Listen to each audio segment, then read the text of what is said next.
हमारे इस एपिसोड की शुरुआत होती है वहीं से जहाँ से हमारा पिछला एपिसोड ख़त्म हुआ था। सीएम की आंटी को स्वाट टीम के लोग घेर लेते हैं। फ्रीज, वहीं पर खड़ी हो जाओ, हिलना मत। यह सब देखकर सीएम की आंटी काफ़ी ज़्यादा डर जाती है। तभी हमें धीमे कदमों से चलते हुए किसी की आवाज़ आती है। डरो मत, मैं ग्रांडल हूँ। फिर हमारा व्यू जाता है कोरिया में सिवहन पर। वह अपने दोस्त के साथ कहीं पर आया होता है। सुनो सिवहन, क्या हुआ? पार्क ह्यूजिन का फ़ोन आया है। क्या हुआ ह्यूजिन? मुझे कॉल क्यों किया? सिवहन, मैं ह्यूजिन बोल रहा हूँ। क्या तुम ठीक हो? कहीं तुम्हें चोट वोट तो नहीं लगी? तू अपने बारे में चिंता कर और मुझे बिना किसी वजह के फ़ोन मत करना। मैं अभी अपने घर में पुलिस प्रोटेक्शन में हूँ। और तुम कैसे हो? ह्यूजिन, तो साले मुझे अपनी तरह मत समझ। मैं तेरी तरह सिर्फ पुलिस के भरोसे नहीं रहने वाला।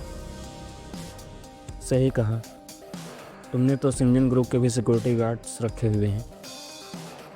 इतनी सारी सिक्योरिटी घर में होने के बाद मुझे नहीं लगता तुम्हें कोई मार भी पाएगा।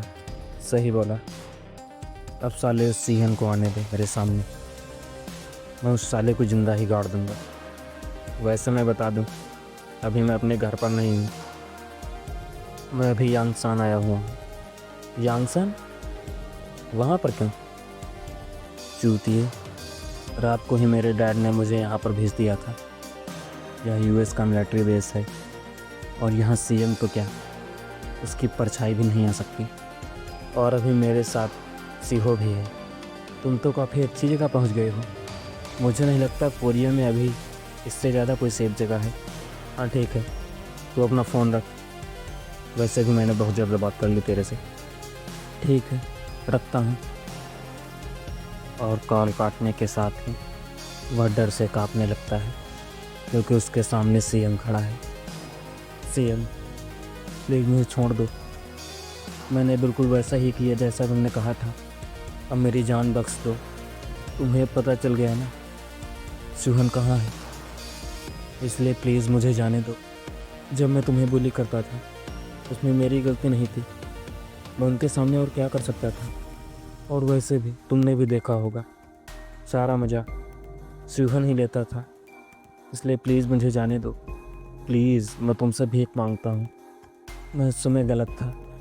मैंने तुम्हारे साथ बहुत गलत किया, लेकिन आज मेरी जान को तुम बख्श दो। अरे ह्यूजिन, तुम्हें याद है जब मैं अपनी ज़िंदगी की शुरुआत ही कर रहा था, तुम लोगों ने मेरे साथ क्या किया? तुम लोगों ने जो मेरे साथ किया, तुम सभी उसी को भुगतोगे। अब यह एक युद्ध का मैदान बन चुका है और यहाँ पर माफ़ी की कोई जगह नहीं। यहाँ सब मरेंगे। जो भी मेरी ज़िंदगी को बर्बाद करने में तुम्हारे साथ थे, वह सारे मरेंगे और कोई भी तुम्हें बचा नहीं पाएगा।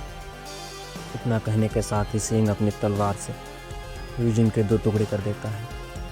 फिर हमें एक हॉस्पिटल का व्यू दिखाया जाता है जिसमें टीचर सॉन्ग, जो कि वही है जिसको सीएम ने मारा था, वह अभी बेड पर पड़ा है।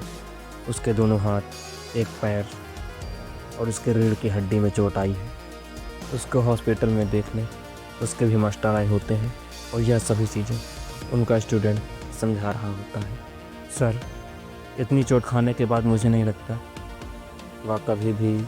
हाँ, समझ सकता हूँ, उसकी ज़िंदगी ही तबाह हो चुकी है।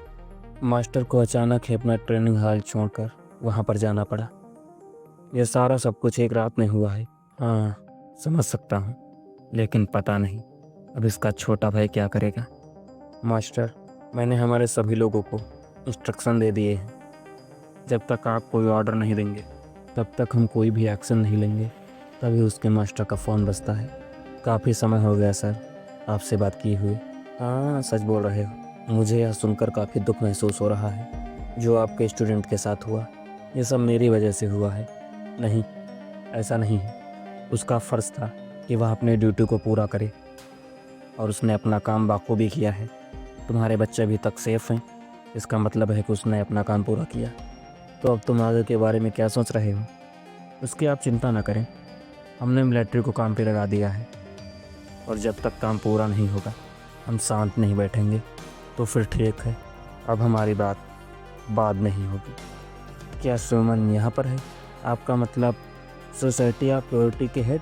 हाँ, फिर हमें ब्लू हाउस का व्यू दिखाया जाता है। मैंने रिपोर्ट पढ़ी, तुम मुझे सब कुछ ब्रीफ करो। ठीक है सर। वह क्रिमिनल सीएम, उसने अभी कुछ समय पहले ही बहुत बड़ा कांड किया है। उसने डिप्टी डायरेक्टर किशन को उन्हीं के घर में मार दिया है और साथ में कई पुलिस वालों को भी। यह सुनकर तो वह भी डर जाता है। क्या? ऐसा नहीं हो सकता। एक बात बताओ, क्या उसने किसी को कॉल किया था? सर अभी हम पता कर रहे हैं, कुछ कह नहीं सकते। ठीक है, डिप्टी डायरेक्टर का फ़ोन ले लो और ध्यान रहे वह किसी से भी कांटेक्ट न कर पाएँ। अब पता नहीं वह क्रिमिनल किसके पीछे जाएगा।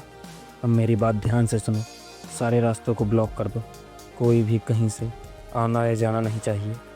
लेकिन सर, ऐसे तो हम बहुत बड़ी इमरजेंसी को दावत दे देंगे और इससे आपकी छवि को ही नुकसान होगा। प्रेस और मीडिया इसे बहुत बढ़ा चढ़ा कर दिखाएगी। तो अब चुप रहो, मेरी बात सुनो। मीडिया और रिपोर्टर को अगर कहीं भी देखो आसपास, उनके कैमरास को सीज कर लो। जब तक यह सिचुएशन संभल नहीं जाती सब कुछ ऐसा ही चलेगा और इसके जो कॉन्सिक्वेंसेस होंगे उन्हें मैं देख लूँगा।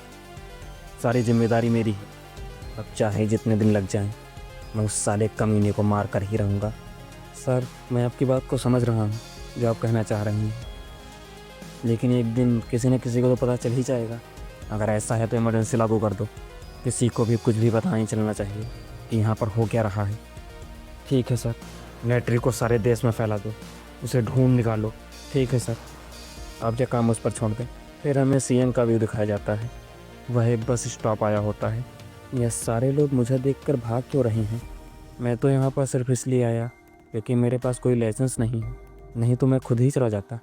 सीएम को देखकर लोग गिरते पड़ते भागने लगते हैं। तभी सामने से बस आ जाती है। सीएम हाथ देखकर बस को रोकता है, लेकिन जैसे ही वह सीएम को देखता है, बस ड्राइवर जैसे ही सीएम को देखता है वह बस को भगाने लगता है। लेकिन सीएम बस के पीछे वाले हिस्से को एक हाथ से उठा देता है। क्या तुम अभी भी यहाँ से भागना चाहते हो? मुझे यूएस मिलिट्री बेस ले चलो। और यहीं पर हमारे इस एपिसोड का अंत हो जाता है। अगर आपको हमारी वीडियो पसंद आती है तो वीडियो को लाइक करें, चैनल को सब्सक्राइब करें और कमेंट करके ज़रूर बताएं आपको हमारा वीडियो कैसा लगा। अब हम मिलेंगे ऐसे ही किसी वीडियो में, तब तक के लिए धन्यवाद।